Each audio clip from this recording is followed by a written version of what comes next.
boys and girls out there, and the mums and dads as well. Well, we've got 2 stories for you today. But first of all, I want to introduce my friend George. Come on, George. All right. My name's George. You got a story today? Well, what is it? It's the snail on the whale, or whale, Oh, and Zog. Zog? Yeah, it's about a dragon. Oh, I like dragons. Excellent. Good. All right. I wonder who's watching today. Ooh. I think Ooh. Arwen's watching. Ooh. Arwen. Hello, Arwen. Hello, Mummy. Lindsay. All right. Should we get started? Yeah, I think we'd better start. All right. Okay. See you in a bit then, George. You're going to sit down and listen, yeah? Yeah, all right. Okay. Right. First one. Are you going to sign for me? Yeah. The first one. Have you got your snail and your whale? Oh yes, of course. Fab. The first story is about a snail and a whale on the tail of the whale. Right. I'll best keep them with me, actually. This is a story of a tiny snail and a great big grey blue humpback whale.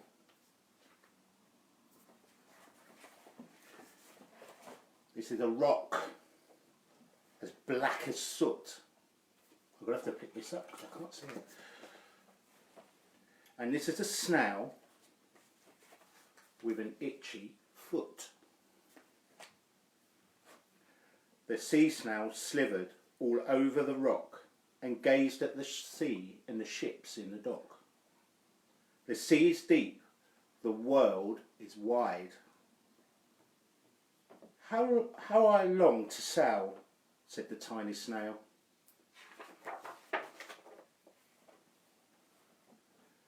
There are other snails in the flock who all stuck tight to the smooth black rock, and said to the snail with the itchy foot, "Be quiet, don't wriggle. Sit still, stay put."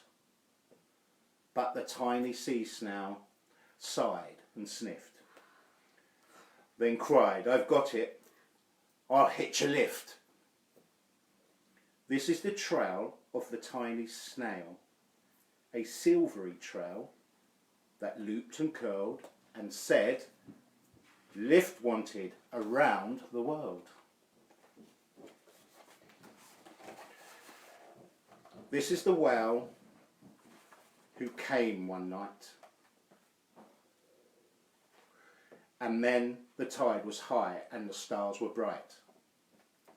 A humpback whale, immensely long, who sang to the snail a wonderful song of shimmering ice and coral caves and shooting stars and enormous waves. And this is the tale of the humpback whale.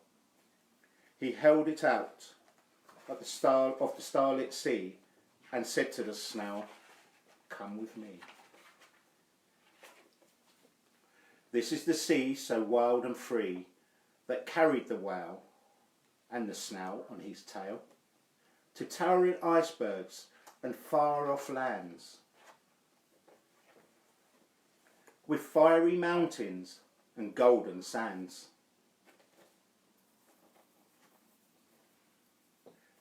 These are the waves that arched and crashed, that foamed and frolicked and sprayed and splashed the tiny snail on the whale of the tail.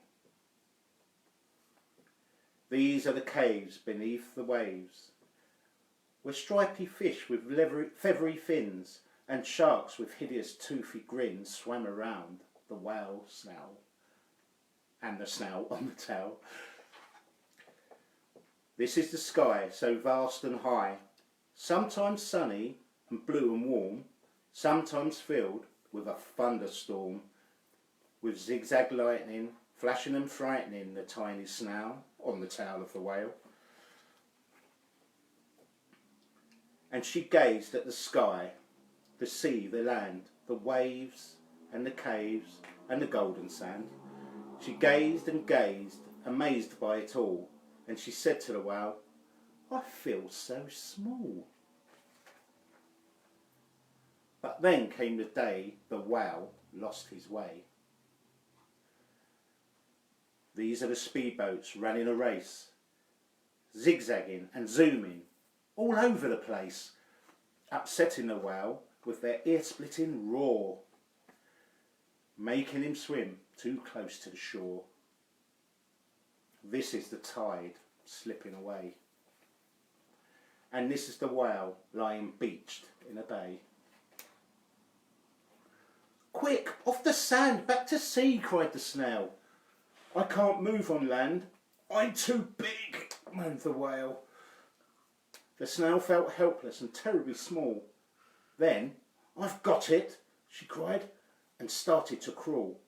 "I must not fail," said the tiny Snail. This is the bell on the school in the bay, bringing the children in from their play. This is a teacher holding her chalk, telling the class, "Sit straight, don't talk." And this is the board, as black as soot. And this is a Snail with the itchy foot. "A snail, a snail!" The teacher turns pale.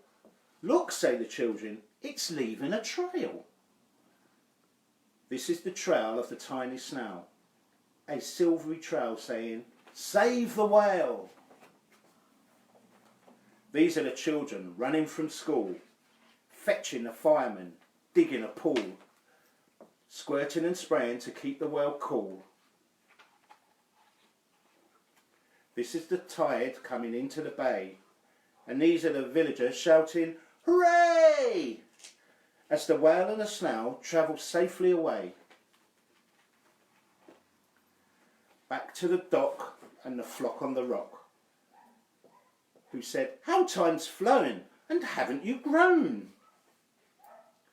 And the whale and the Snail told their wonderful tale of shimmering ice and coral caves, and shooting stars and enormous waves, and of how the Snail, so small and frail, with her looping, curling, silvery trail, saved the life of the humpbacked whale. Then the humpbacked whale held out his tail, and on crawled snail after snail after snail. And they sang to the sea as they all set sail on the tail of the grey-blue humpback whale. And that is the end of that. Oh, fabulous. Okay, so now I'm going to read Zog, all about a dragon. I love this story. Well, Madam Dragon ran a school many, many moons ago. She taught young dragons all the things that dragons need to know.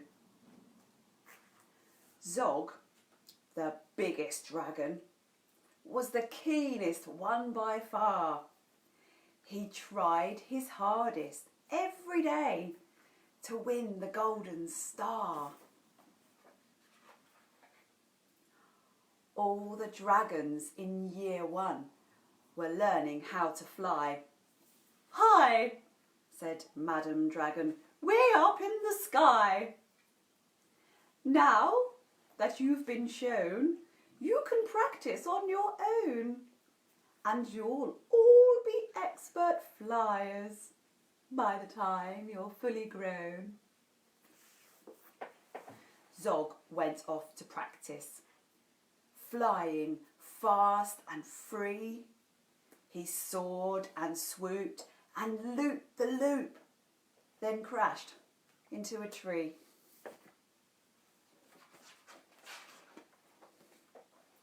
Just then, a little girl came by.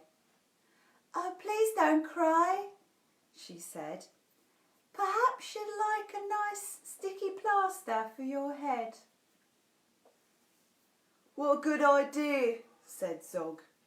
Then up and off he flew, his plaster gleaming pinkly as he zigzagged through the blue.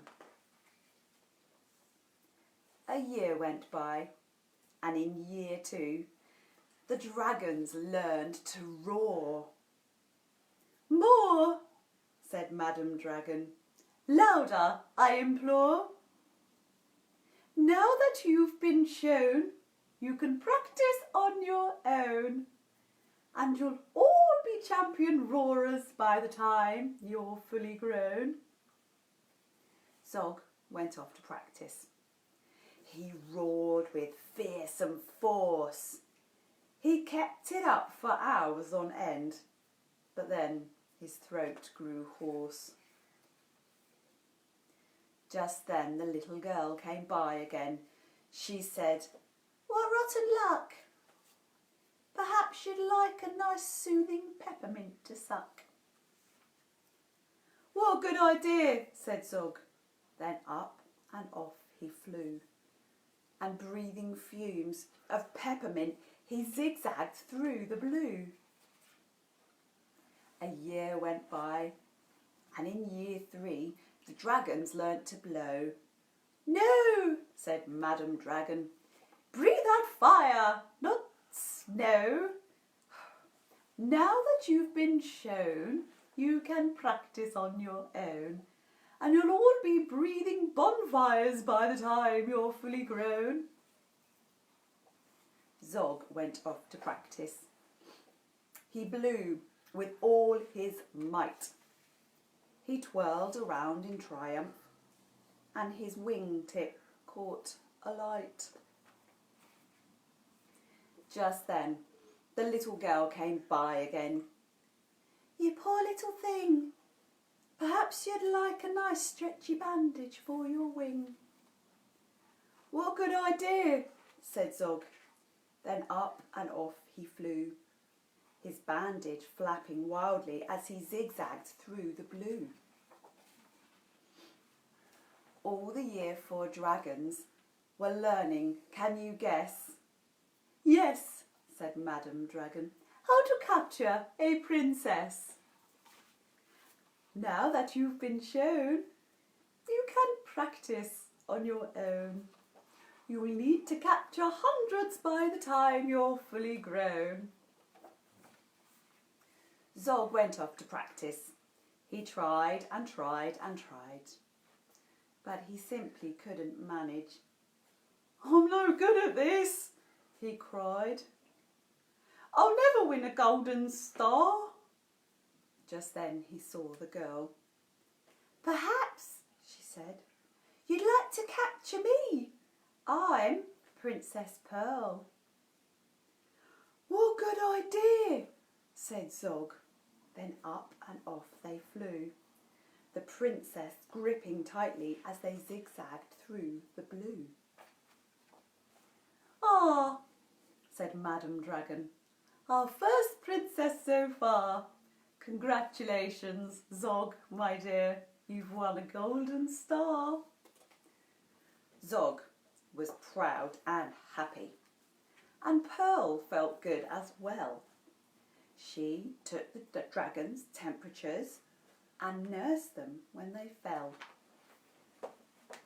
A year went by, and in year 5 the dragons learned to fight. "Right," said Madam Dragon, "here comes a real live knight." Up spoke the knight. "My name," he said, "is Gadabout the Great. I've come to rescue Princess Pearl. I hope I'm not too late."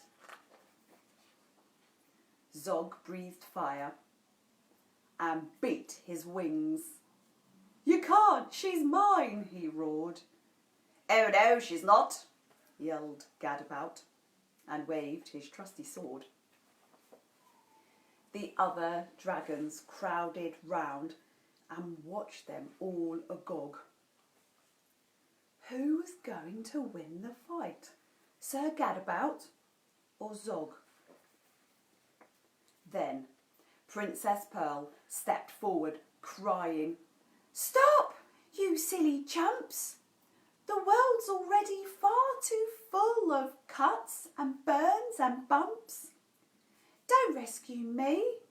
I won't go back to being a princess and prancing round the palace in a silly, frilly dress.